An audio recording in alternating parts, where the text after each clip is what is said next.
I want people to understand this ordeal. It's taken a toll on both of us. Casey Anthony's parents respond after 15 years of allegations. I've gotten blamed for something I didn't do, and it tears me up inside. This can change our life. This is serious. This is their final response. The test is about to begin. Please remain still. Casey Anthony's parents, the lie detector test. Watch now, only on A&E. And watch next day on the A&E app. The friendship is sharing deal. Because I want one of your McNuggets. And I need some of your Quarter Pounder. There's a deal for everyone at McDonald's. Get one favorite like 10-piece chicken McNuggets, a Quarter Pounder, or a Big Mac and get another for just $1. Price and participation may vary. Valid for item of equal or lesser value. Back in 1999, a young woman from South Carolina vanished. 7 years passed. She was presumed dead. Then, a tip came in. He said, I think I found your girl, and she's alive. She's in New York. And I said, really? The detective on the case, he didn't buy it. He came to believe that he was dealing with an imposter. Who was this woman, really? Listen to Deep Cover wherever you get your podcasts. To get the Crime Writers on After Show right now, go to patreon.com/Partners in Crime Media. I'm Rebecca Lavoie, and this is Crime Writers On.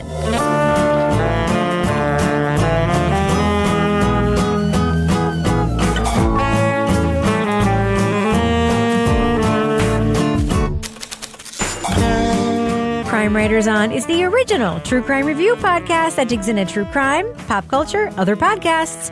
And on this week's episode, he thrilled audiences as a headlining hypnotist. And the same fearless powers of persuasion made him one of the world's greatest con men. We'll review Chameleon, Dr. Dante.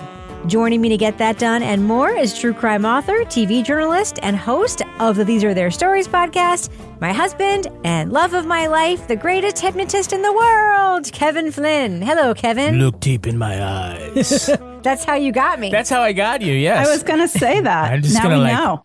Looking deeply. It wouldn't have happened were it not for the hypnotism, right? I thought it was getting you knocked up. Ew. No. Ew. Remember when we first got together, people were like, are you guys going to have kids? And I was like, ew. No. Ew. Wait, what? What's wrong with my sperm? We already had them. I didn't want any more. That was all it was. It's okay. It's like, would you like to get a new puppy? Right after right after you buried the old one? Just had a puppy. Yeah. Also with us is private investigator, certified pet detective, resident cat lady, and author of The Final Curtain, Laura Bricker. Hi, Laura. Hi, Rebecca. And finally, our captain of all things cynical, the author of the City trilogy of novels, host of the Strange Arrivals podcast, and our Patreon Deep Dive Book Club podcast host, Toby Ball. Hello, Toby. Hello, Rebecca. So, Kevin, this is obviously Monday's Fine program. Obviously. What is coming up on Thursday's podcast? On Thursday, we're going to talk about the Netflix documentary series, Gunther's Millions. Oh, that's the one about the rich dog, but it's not actually about a rich dog. I don't want to give it away. Okay, I'm just saying, it's about a rich dog, but it's not really about a rich dog. Yeah. That's not giving a lot away. It's coming out on Netflix later this week, and we'll have the first review before anybody else. Would you say that this series has a MacGuffin situation? No, that's not how you would use a MacGuffin. I would say it has everything. It's got a dog. It's got sex cults. It's got tax evasion. People who want to live forever. It's got an Italian asshole. It's got someone Madonna. Someone who talks like Anna Delvey. It's got everything. It has everything. That was so weird. All right, so Laura. It also has a dog. Several clones. Jesus. All right, so Laura, before we start the show, last week we discussed a mystery happening in your life. And that mystery, to recap for listeners, was that you received like a giant pallet of Hint brand water at your house. And again, Hint is not a sponsor of this podcast. Yet during the taping of our shows, you were slugging the Hint flavored water down left and right because it had arrived at your house with no labels or branding, and you thought perhaps someone had sent it to you as a gift without like a return address. That mystery has since been solved, and I love the solution to this mystery. Would you like to share it with us now, Laura Bricker? Yeah. So the mystery solved. So I went through a lot of scenarios. I thought, hint, someone wants me to have dry January. Now I have a pallet of water to drink. Hint, I'm not hydrated. I don't know. So we put it out last week and I got a message. And the water actually belonged to Stacey Margaret Jones, one of our very loyal listeners who is in the Richter scale and lives down south. She and her husband are always taking like these fantastic trips. They're both writers. So she sent me a thing and said, yeah, that's our water. And the goji berries too. How did it wind up in Exeter, New Hampshire? So you are actually drinking somebody else's water that was accidentally delivered to you. Yeah, she told me to keep it. Hold on, I'll read you what she said. If you want the whole story. She's drinking stolen water. I'm drinking stolen water. So she said, that is our water and goji berries. I had your address in my Amazon because I sent you those books because you and her husband sent me their books because they were thinking they might want to do an event in Exeter at some point if we did a Crime Writers on Palooza. I did notice we didn't get ours this month. Damn it. Enjoy them. I'm on the phone with Amazon now, and they were replacing. So it's sorted. They were sort of flummoxed as to how my subscribe and save settings changed to your address. But now you have hint and goji berries to enjoy. Love, Stacey. It's too bad they didn't subscribe to something like super expensive that you accidentally got. That's incredible. Like a car lease. So you're drinking literally Stacey and her husband's water. And it's on Amazon. So they don't have to, they're not like subsidizing your water. It sounds like Amazon is paying. Amazon is taking the hint. Amazon is sponsoring my water. Nice. I take it everywhere. I keep a case in my car.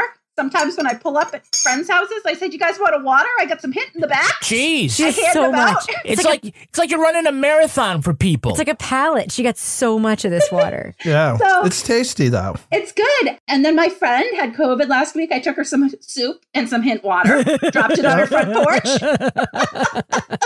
Spread the happiness. Wow. I was like, this is the best water. I mean, it's just amazing. Wow. So, thank you, Stacey. So anyway, mystery solved. It's so exciting. Yeah. Toby, anybody ever send you something that you didn't really want? Or you didn't really ask for? That I didn't want? Yeah. I don't know. Do you have something in mind? Did you send me something I didn't want?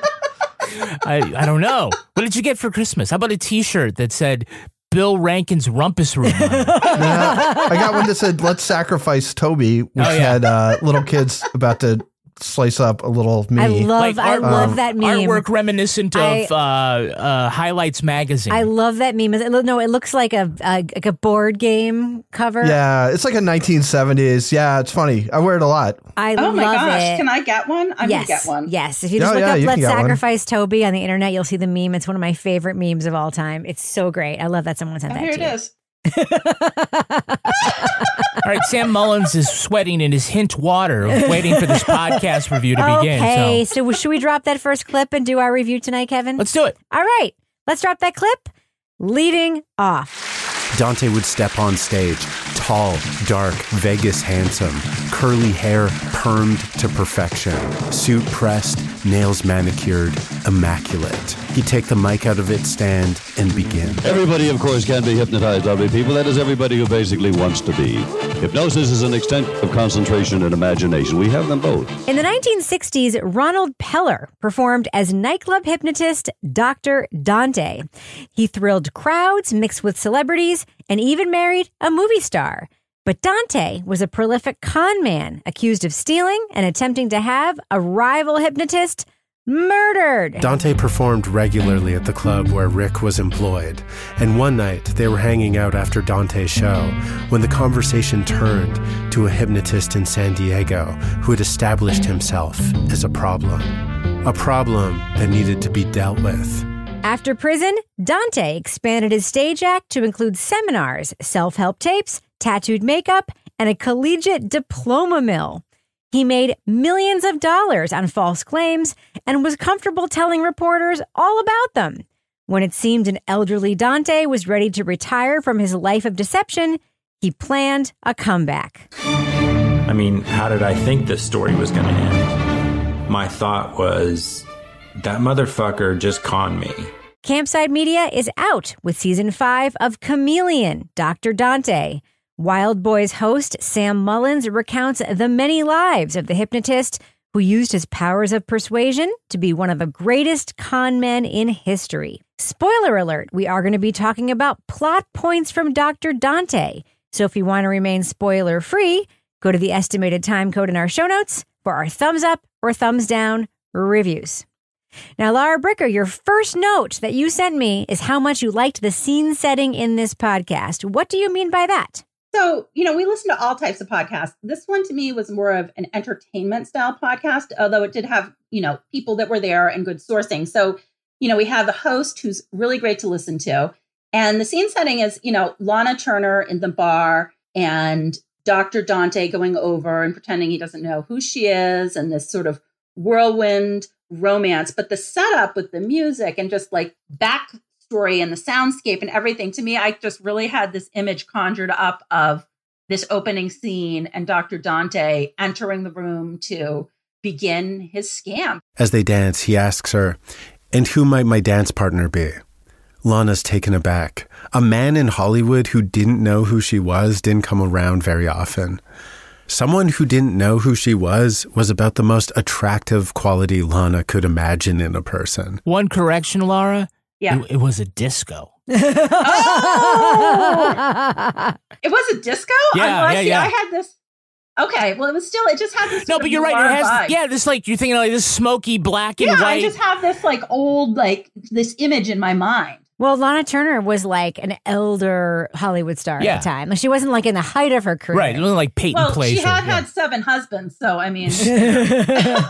Well, Toby, one of the interesting things about this podcast for me is it becomes clear very early on that contemporary sources are not really present in the podcast.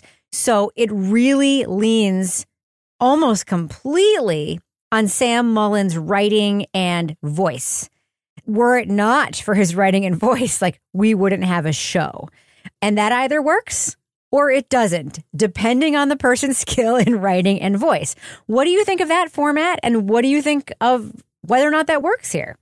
First of all, I'll say that, regardless of what I think about the format, I think it works in that it's very well written. And Sam is obviously really good at the sort of storytelling aspects of things. I came around on the format. It took me a little while to kind of wrap my head around what was going on because we just listen to so many, most of the stuff we listen to feels like sort of an audio magazine article or newspaper article or something. It's very sort of journalistic. And this is much more like an essay. There's not a whole lot of showing your work. You just got to kind of take it on faith that he knows what he's talking about and that, he's being sort of true to the source material. But once you get past that, the time passes, the writing's really good. And just like listening to a guy who's a really interesting storyteller tell this kind of wacky story. The one thing that was weird is that Dr. Dante himself, his voice is so exaggerated and kind of actorly that I was like, okay, is this an actor? Mm-hmm. And I was like, is this really the way he talked? But I guess it was. I guess that was part of his thing. Yeah, great podcast, wouldn't he? Yes, and I think it becomes clear. I mean, they never say this, but it becomes clear to me that I think a lot of the source material for the podcast is the documentary that we hear about at the end of the podcast. That's what I'm guessing, right? Well, yeah, I was wondering kind of about the interiority of Lana Turner, where we hear she thought this, she felt that. I'm like, where is that coming from? I suspect it's her autobiography because she does go into her time with Dr. Dante. To follow up on Toby's point, I do think we give Sam Mullens maybe more leeway with the sound effects that are in there and the observations than we do with other journalists, in part because this particular podcast, as Laura pointed out, that it's not like a typical investigation. There are a couple of contemporary interviews. They come much later in the series, and I'll just point out that as of today, episode 5 is out. You can listen to all of them on the binge, so we've listened to all 8 episodes. I won't spoil too much about that part of the end of it, but there's Bobby Gold, right? Bobby Gold, who's they get some interviews with him and, some other people, relatives that knew him, but it isn't like the Emerald Triangle, right? And where we're going to start complaining that there's dogs barking in the background. And by the way, apologies to our listener who we freaked her dogs the fuck out by playing that clip last week. Yeah. I'm sorry. I was freaked out by it just because I didn't like it. Yeah. So I'm sorry for your dogs. I'm more sorry for me. So just to finish my thought, I'd say that I think it's because of the format and the design of it, in conjunction with the fact that we have an excellent storyteller at the helm, that we're willing to accept things in this podcast that we wouldn't necessarily in another kind of podcast. You know, this is in the realm of like a Dan Taberski kind of essay, although Dan's been really excellent about doing more first-person contemporaneous interviews and enterprise pieces as of late. But yeah, it's different. It's different, but I think that it works. I want a young, slender, sober girl. I want of somebody as small as possible if there's a reason for this. There was a time when this bit was commonly attempted among hypnotists, but you don't see it done anymore. And there's a reason for that. It's dangerous, it's difficult to pull off, and it often leads to lawsuits. So here's what I hear, and this to me is like very difficult to pull off. I have no knowledge of the behind the scenes here, but I do know the editor of this is the same editor who did Wild Boys, Karen Duffin, right? Mm-hmm, yeah. And it's the same host, Sam Mullens. I hear this idea for a story that I would not be surprised if it originated from the documentary or some other way that Sam came across the story. And I can imagine that there may have been an idea to get more original interviews, more tape, and perhaps they couldn't. So they really hung it on this idea of Sam doing this writing and telling the story. It is exceedingly hard to make that interesting. Like I'd say, and we've heard the whole thing, and I know, Kevin, you don't want to be too spoilery, but technically they are all technically available. So, but things happen.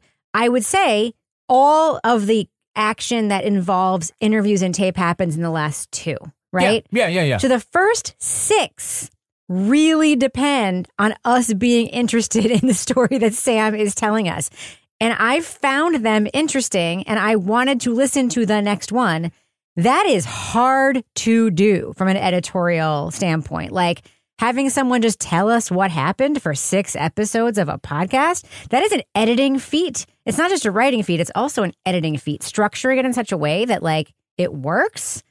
That's hard. Well, it's completely our fault because after Wild Boys, we said we'd listen to Sam Mullens read the telephone book. That's our fault, yeah. We're just like, he's like, okay, well, I'll just do this. Forget Keith Morrison. We've got Sam Mullens. Yeah. That's true. That's true. So, Laura, one thing I wanted to just like throw your way, we both made a note that I know got cut because it was like a mistake I made as I was reading the intro. We completely forgot about the murder at some point when we were listening to this. The attempted murder for hire, because this guy did so many large-scale and successful scams in his life. It is kind of shocking. If he did one of these things, it could have been the subject of a podcast. If he were a famous hypnotist who did a murder for hire, and that was it, and then was also married to Lana Turner or whatever, that could be a subject of a podcast. But he did like 3 other really huge things, like huge, made tons of money. Yeah. He's like the most interesting man in the world, or whatever that guy is with the beer Corona commercial. The Corona guy. I mean, I have to say, I kind of admire this guy's hustle. You know, he never gives up. We go from the hypnotist act to the hypnotist training to the permaderm. Or whatever the makeup, which again, they're like, and he had his hand in a cast, so he couldn't do it himself.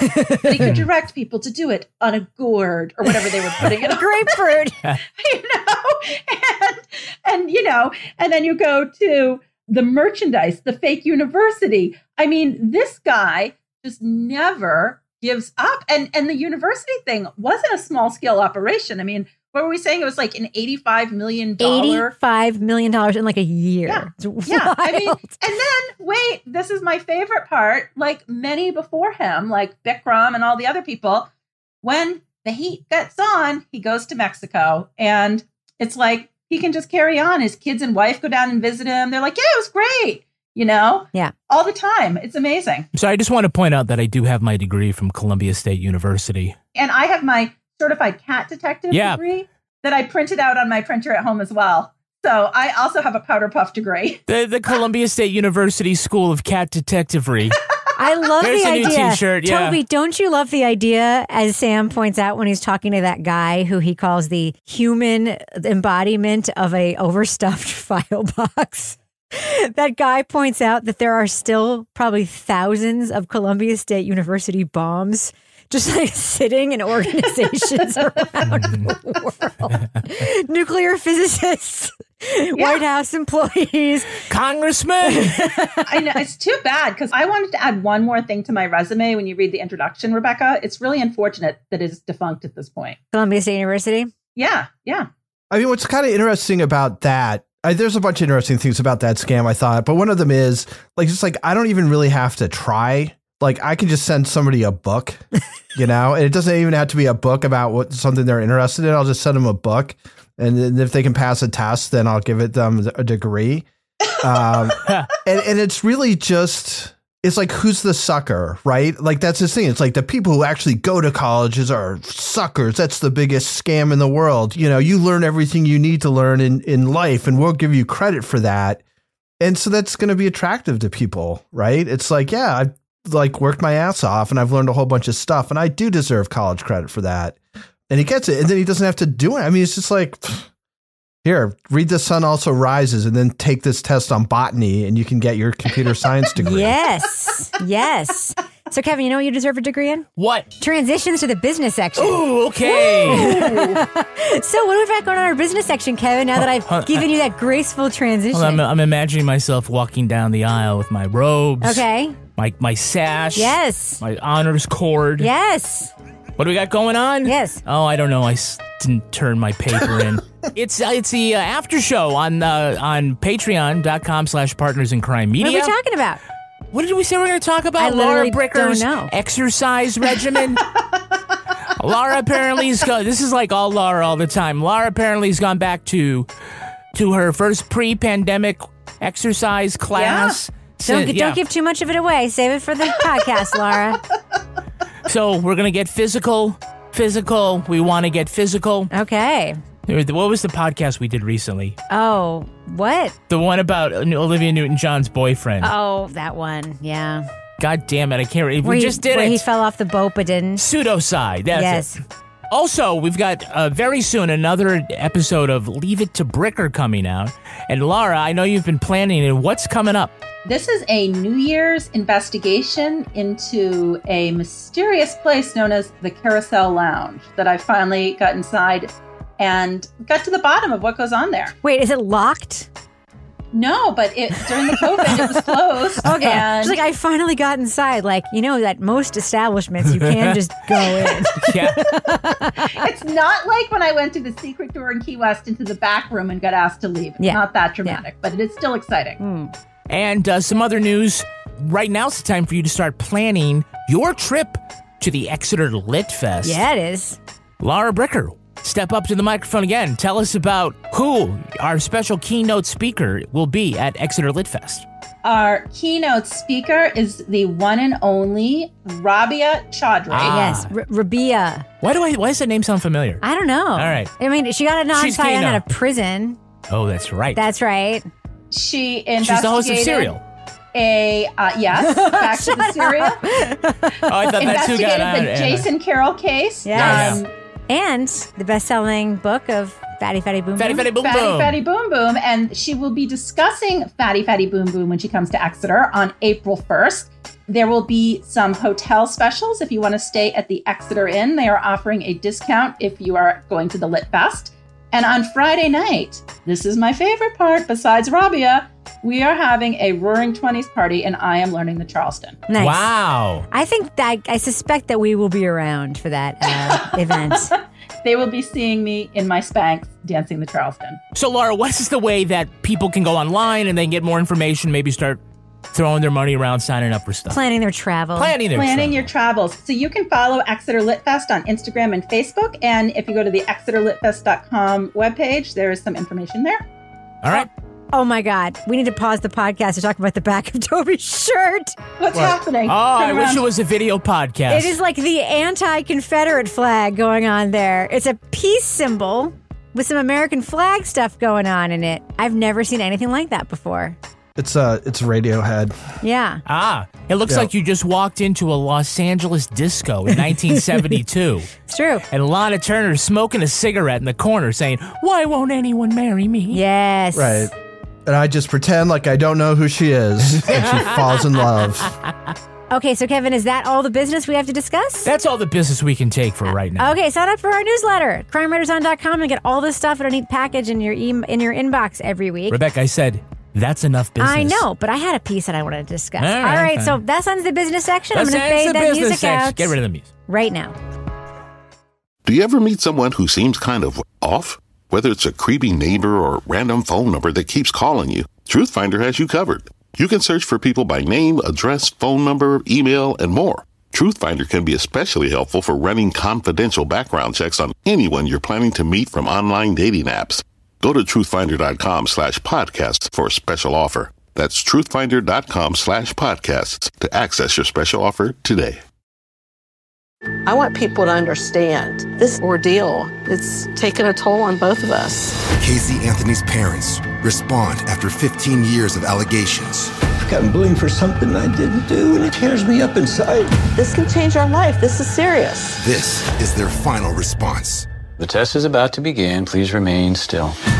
Casey Anthony's parents, the lie detector test. Watch now, only on A&E. And watch next day on the A&E app.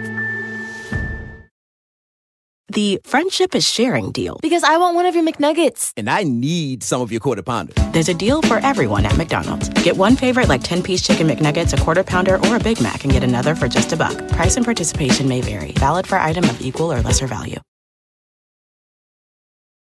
So, Kevin, there's one part of Dr. Dante's scamming that I'm trying to think about how we can adopt for our business. Okay. Fake demand. Fake demand. I hate to say it. It's brilliant.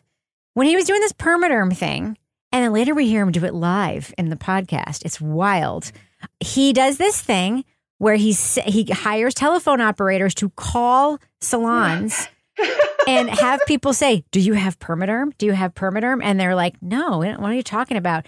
And then like a brochure will show up with the salon and it'll be like, "Permaderm seminar, learn how to do it by the machine." And the salon owner will call for information because they have all these people are calling and they want this thing.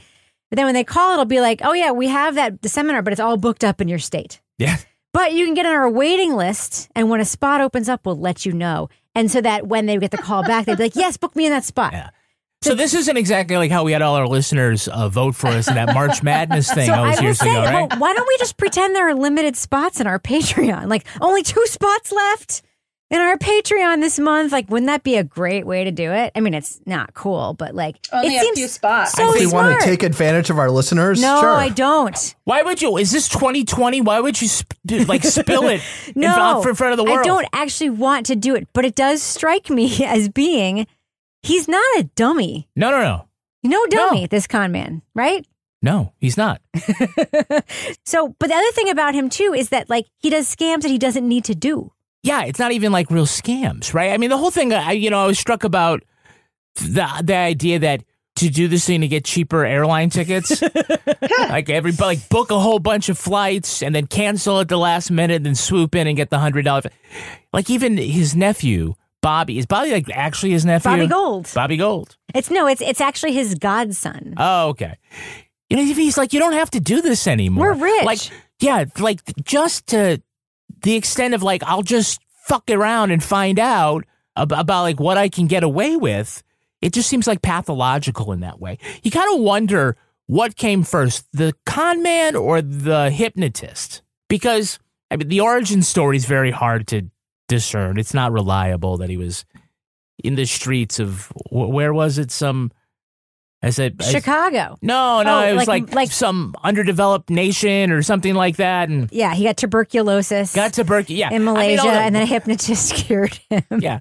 But both a con man and a hypnotist, they work well because they can read people and they can anticipate what the people want. And like, so those are both skills that both those kinds of those people need. And so, to put those two together, that's, one of the ways that, you have a hypnotist who's brave enough to pull shit like that, then he's going to be successful. But he's hardworking, Toby. And we also hear that his brother, who obviously grew up in the same house that he did, was also hardworking, and then like a really legitimate and successful business guy who probably also had a lot of the same skills and brain power. I just employed them in a different way. Like I just kept thinking like he and his brother must be like two sides of the same coin, or maybe the same side of the same coin. You know, a lot of successful business people. But that's really what struck me. And then, you know, there's this temptation to think like, well, who's really getting hurt here? But we do actually hear, Toby, from like victims at some point in the podcast. Yeah, you do. You know, clearly a lot of people are getting hurt, right? I mean, people, like, if nothing else, are forking over a fair amount of money for nothing, right? Like learning how to give people tattoos that look like makeup, you know, which is lunacy. It still exists, by the way. This Does salon, it? yeah, there are salons locally that do permanent makeup. That's still a thing. It's super weird. But, you know, you hear about the woman who got struck by lightning and then also went to Columbia State University and lightning struck twice. Yes, exactly. It was a tough go. Her dream of law school evaporated. I'd been betrayed by these people that claimed to be guidance counselors at an accredited university, and they would do everything they could to get me into the law school of my dreams. It was very disheartening. It's a toxic memory. But yeah, I mean, you get to hear her story, but if you made $85 million, there's a lot of people who have similar stories, which is that they spent money to get a degree, which is actually symbolic of nothing and doesn't really get you anywhere. So you just basically handed over money to this guy for nothing. I mean, he stole it from you. He conned you out of it. But Toby, aren't there also a bunch of people who like were already... No, I'm not defending this. I don't want this to come out wrong. But they do point out that there are also people who like just got a raise at work because then they were suddenly able to attach some letters to their name that they didn't have before, but they were actually qualified to do their jobs. So it all right. worked out. I mean, I think I think you could make the point that maybe 1% of this was showing out of the hypocrisy in like hiring and raise decisions or whatever. Yes. The other 99% of it is like pure, cynical. You don't have to fucking do anything. We'll give you a degree, you know, just pass this test. We'll send you a book about something. And that's probably copied from somebody else's book. Yeah. Exactly. And it sounds like Trump University. Yeah. Yeah. Really I mean, does, it feels like that's where you go. You get your master's at Trump University after you get your bachelor's here. We're forgetting the best part. They are totally equal opportunity with who they will admit, including the bird. The bird. Laura Bricker. This is the thing I've been dying to talk to you about all week since I listened to this podcast. Okay. I cannot believe that in all of your years of journalism, you never decided to go the route of being that reporter who looks into consumer scams. Because I was listening to this reporting team who their job was to be like the door knockers who like, someone would send them a tip and be like, I think I'm going to a fake university. Can you check it out? That is your fucking job, Laura. What are you doing not doing that job? Like, why aren't you Hank Phillippe Ryan? Like, why aren't you these San Diego scam people? You're a journalist. You like solving things. You have no fear. Why aren't you sending a bird to a fake college? Like, this is your job. Okay, this is my next. Sorry, Chronicle of the Horse, but this is your job. Get ready. Oh my God. Who can I take down? Who do I need to investigate, Rebecca? Yeah. I mean, I don't know, Toby. I was listening to this thing and I was like, this is Laura's job. This is Laura. And then when they're like, we're standing outside the storefront and we can see all the people in there and we know it's the fake college and we can see the picture of Dante on the wall. So we had this trick where we would just stick the camera lens to the window and just zoom it in. And I'm like, so fun. That's Laura Bricker. Okay, so this gives me something to aspire to. Thank you, Rebecca. You're welcome. Career tips for Laura Bricker. Maybe you get a fake degree. And I mean, I already have one. So what's So Kevin, Mexico. That's where we're going when we commit our next scam. That's where we're going all the time. Yeah, if you've got millions of dollars, that seems to be the place to. We have a trip booked there for March. We don't have millions of dollars. I might not be coming back. People figure out that this is a phony baloney podcast too. It'd be like, well, Adios, amigos. But what is it about someone like Dr. Dante who can't not just tell the crew from 2020 exactly what he's doing? But that's part of like the pathology, right? I mean, I'll just play pop psychologist, right? He's a guy who he seems to know what everybody else wants and tries to give it to them. At least let them think that, right? The whole Lana Turner thing, right? He knew what she wants. The people who come up in the nightclub act, you know, he reads them. He read the reporter like, tell me this stuff. And he thinks that he's going to get, you know, admired for it. I think there's a desire for the positive attention, right? Which is one of the reasons why you're a live performer and some of the other things that you're doing. And I'll tell you, when you get to episode 8, he's doing this again with a documentarian where he just, and an NPR reporter where he just doesn't give a shit. Yeah. I don't know if he doesn't give a shit or if he doesn't really realize it, but he just is like saying the quiet part out loud. He's doing the scam in front of them. Yeah. He's like, check this out. But here, Toby, would you like to be on a waiting list? The thing, Toby, that amazes me about like the sort of near the end of the podcast, and I don't want to spoil the very ending, but near the end, he gets visited in person and he's living this very quiet, peaceful life. Now, granted, he doesn't really have any money for reasons that become clear, but he's living in this peaceful, lovely place where he is adored. He kind of has like everything that he's always aspired to, right? He's surrounded by people who believe everything that he says. And I'm like, in my mind, like he's made it. I mean, sure, he's like, he's living on like a $600 a month income. But he's like, the whole fact that he's lying and saying he's 10 years older than he is very strange. But everybody they meet is like, he's the most incredible man I have ever met. You're such an extraordinary fellow, Dante. He's so cool. He's so cool. He's always going places. He's always doing something. He just doesn't sit around. He invents things. She has no idea. Doesn't that seem like what he wants all along? Yeah, maybe, but I think he also likes the adoring crowds. I mean, I think he likes the trappings of celebrity. I mean, it certainly seemed that. And being the most popular guy in your town is not the same as showing up, I mean, I guess you're not even showing up, but you've got like the nicest limo parked outside with some big, like burly Great Hells Angels looking guy. And it's like fake trappings of fame, right? I mean, he likes to be associated with that stuff. He probably likes the real thing even better. But if he can't get the real thing, like having it look like he's got it is second best. So it doesn't surprise me that he would be itching to have that kind of excitement in his life again. Like I think like a lot of con men, like there's that adrenaline thing about will I get caught? It's can I get away with this? And we are just like chilling in Mexico with a bunch of people who like you. It's not that same kind of adrenaline. Yeah. Do you ever meet someone who seems kind of off? Whether it's a creepy neighbor or random phone number that keeps calling you, Truthfinder has you covered. You can search for people by name, address, phone number, email, and more. Truthfinder can be especially helpful for running confidential background checks on anyone you're planning to meet from online dating apps.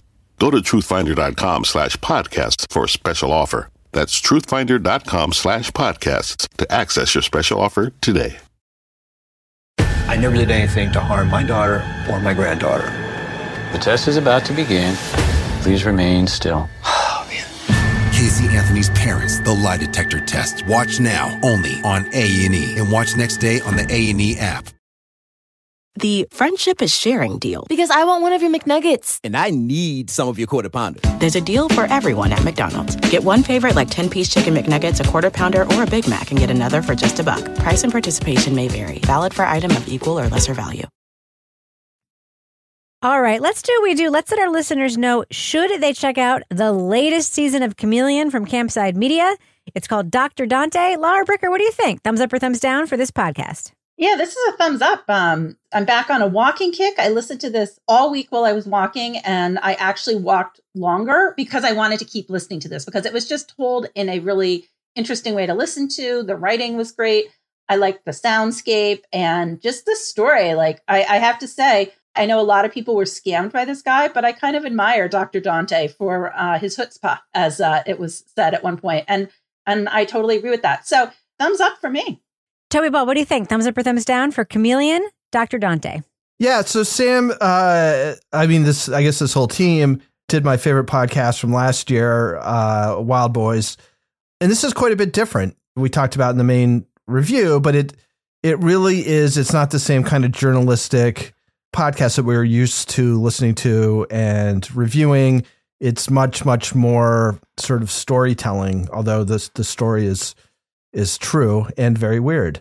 But yeah, for me, it really worked. The story is super interesting. Sam's very good storyteller, very good writer. They have just enough stuff, particularly of Dr. Dante's speaking, and he's kind of an interesting speaker in and of itself. And then towards the very end, you get a whole bunch more voices in. So yeah, I give it a thumbs up. I enjoyed it quite a bit. Kevin Flynn. Yeah, I'm going thumbs up. Two things about this podcast. The story itself is really compelling. It's another one of those, hey, get a load of this guy, con men kind of stories. Somebody that I hadn't heard of before, a pretty unique kind of method for pulling his scams. But also, the big thing is that the host, Sam Mullens, tells the story very, very well. He's funny without being yuck about it. His humor is like Tabasco sauce. A little bit goes a long way. Too much ruins the whole thing. And, it just was very smooth. Not everybody can pull off a podcast in that same manner. So, it's one of the things that makes it unique and one of the reasons why Sam Mullens continues to be a big star in this industry. Thumbs up.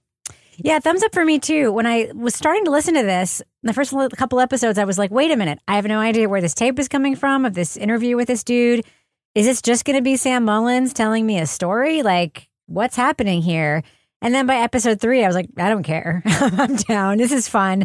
And then it changes. It goes through a couple of changes throughout the podcast. It's just the writing in this is so strong and the editing is so strong that it can stand on just the writing and the storytelling. And that's rare and it's kind of special. And man, this story is bananas. And by the way, did you guys know that Dr. Dante was married to Lana Turner? Do you guys know that? Is he married to Lana Turner? He was her favorite husband, her final husband. Just you know FYI. who Lana Turner was? I married her.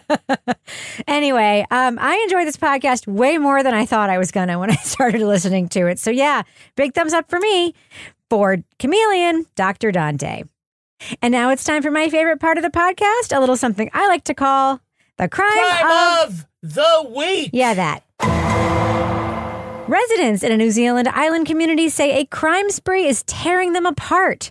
Someone has been going around and stuffing sausages in their mailboxes. Is that a metaphor? No, literally? Literally, yeah. Okay. Victims say they arrived the same way, wrapped in a slice of white bread, buttered, and covered in sauce. For the past 6 months, the Surfdale sausage stuffer has been terrorizing. The Surfdale sausage stuffer has been terrorizing the island. Says one resident, it's traumatic. Nobody's letterboxes are safe. I don't think the island member knows what the word trauma means. Just going to say, the sausages appear to have been barbecued and are very likely made by Heller's, a brand available at any supermarket. Recently, a victim received a sausage concealed in Christmas wrapping paper. Another received one in brown bread with no butter, causing residents to question if they're now dealing with a copycat sausager.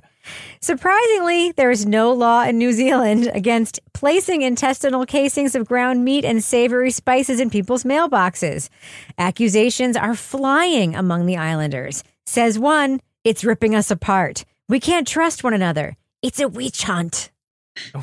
Did you try to say it with the New Zealand accent? It's a witch hunt. That's racist, Chris. That's an amazing accent, Rebecca. Thanks. I watched a lot of Flight of the Conchords to practice that. Panel, no one knows the motives of the Surfdale sausage stuffer. Why? Oh, why is he committing this crime? Laura Bricker, what do you think?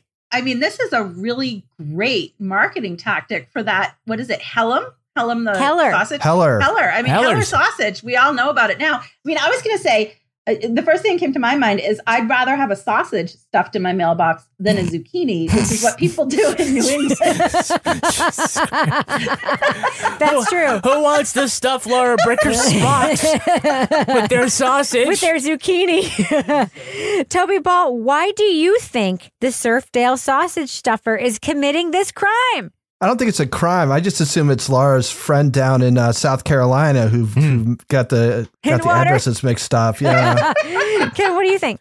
I think this is someone who saw the Banshees of Inisherin and thought that, it's easier than throwing the sausage at the door. Oh, okay. Those weren't sausages in that movie. Well, I know. They were they didn't really want to actually. Just making sure that you were paying attention. It's Oscar season, Rebecca. Get with it. All right. I just think it's somebody who thinks that buttering corn with bread is a shitty idea, and they're just trying to demonstrate how it should be done with the buttered bread. Just saying. Remember that whole buttered bread situation we had a couple weeks ago? You're going to get corn stuff all over your bread? Not cool. All right, we should probably end it on that note. But before we do, Laura Bricker, if folks want to find you on social media and ask questions about your zucchini comment and why people stuff them in mailboxes in New England, how can they find you on social media? They can find me at Laura Bricker. I was so afraid you were going to say, if you want to stuff your zucchini, I was, but thank you didn't say that. You just did. Oh, wait, I just did. You just did it. Toby Ball. At the $35 Patreon level. If folks want to reach out to you on social media and not talk about stuffing zucchini in Laura's mailbox, how can they find you on social media? At Toby Ball NH. Kevin Flynn, just give your handle. I'm at Kevin P. Flynn. And if you want to follow me on Twitter or Instagram, I am zucchini free at Reb Lavoie. Not for long. You can also follow the show on Twitter at Crime Writers On, and I encourage you to join our incredible community in our official Crime Writers On Facebook discussion group, where I encourage you to share your zucchini recipes. We also have a regular old Facebook page. Just go there, hit join the group. We'll let you in. Support the show at patreon.com/Partners in Crime Media. You'll get the Crime Writers On After Show, Married with Podcast, Laura Bricker's Leave It to Bricker podcast, and Toby Ball's Deep Dive Book Club podcasts. Our theme song was composed and performed by Ty Gibbons. Our line editor is the wonderful Olivia Burdett.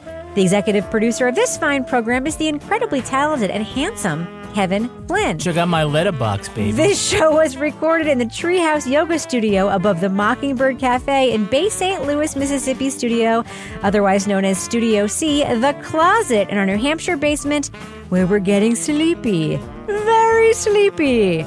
On behalf of all the crime writers, thanks so much for listening. We will catch you later. You guys, I have to go pee because I drank so much hint water. Hold on. And that pee will be all flavor of berries. Coconut, goji berries.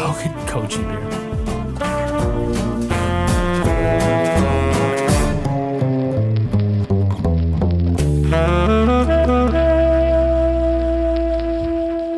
Partners in Crime Media.